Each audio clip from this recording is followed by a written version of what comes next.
Thank you, Madam Acting Deputy President.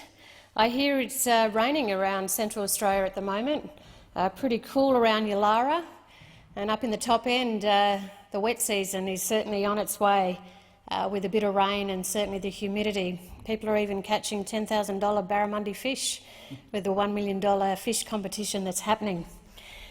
We're growing in the Northern Territory. We've had about 100,000 people who've crossed our borders since July. Of course, not all of them will stay, but I'd say we're going to have a lot more people staying in the Northern Territory. Business, even in August, our retail sector was one of the highest in spending across the country. We are growing in the Northern Territory, Madam Deputy President, Acting Madam Deputy President. But where we're not growing is in our representation. When there is a push to remove a voice in the lower house, to reduce the seats of the Northern Territory from 2 to 1. That's not what this parliament should be about. It should be about encouraging and growing our remote and regional Australia, incentivising, especially when we see the budget. In the north, the forgotten north doesn't receive nearly enough of what it should if we are to finish the unfinished business of our country, both in infrastructure, investment, in growth and in fairness in representation in the Australian Parliament.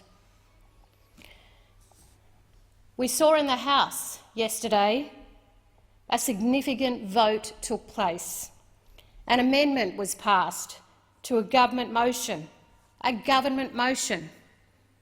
not an opposition motion, not a Greens motion, not an independent motion, but a government motion. An amendment was passed to a government motion that will, in a nutshell, allow the private members' bill before this place, the Commonwealth Electoral Amendment, ensuring fair representation of the Northern Territory Bill 2020, to be debated and voted on in the other place if it passes in here in the Senate. And the government supported that amendment.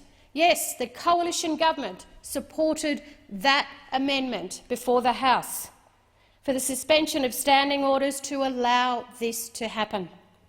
We have a window in time here in the Senate as the only opportunity from an opposition's perspective to be able to bring on a suspension of standing orders in that other place.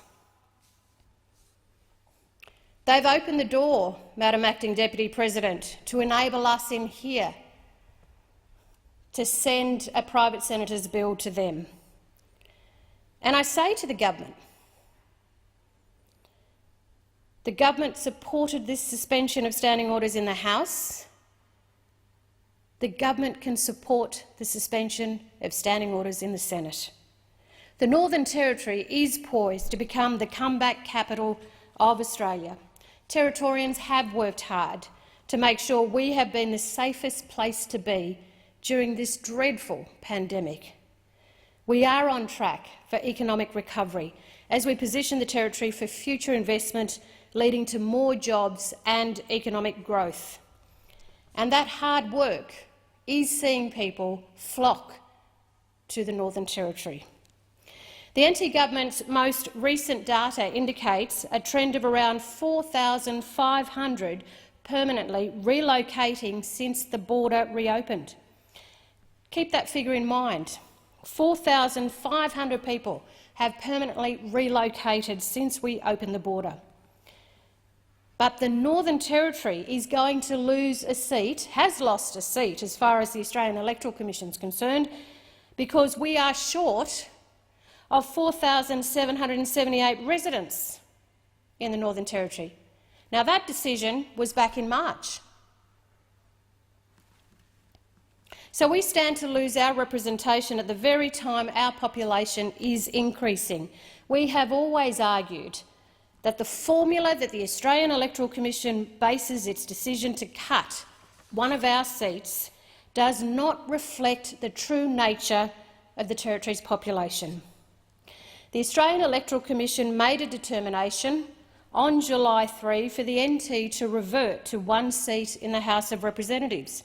And under their formula, we basically just miss out on making the quota for 2 seats. But there's an even stronger kick in the guts here. Territorians don't even have the chance to put their views to the Australian Electoral Commission about the reduction. Now, other seats across other states have an opportunity, as part of a redistribution, to put their views. We don't even get that. All we have is the Joint Select Committee on Electoral Matters, which is a brief inquiry into the private senators' bill.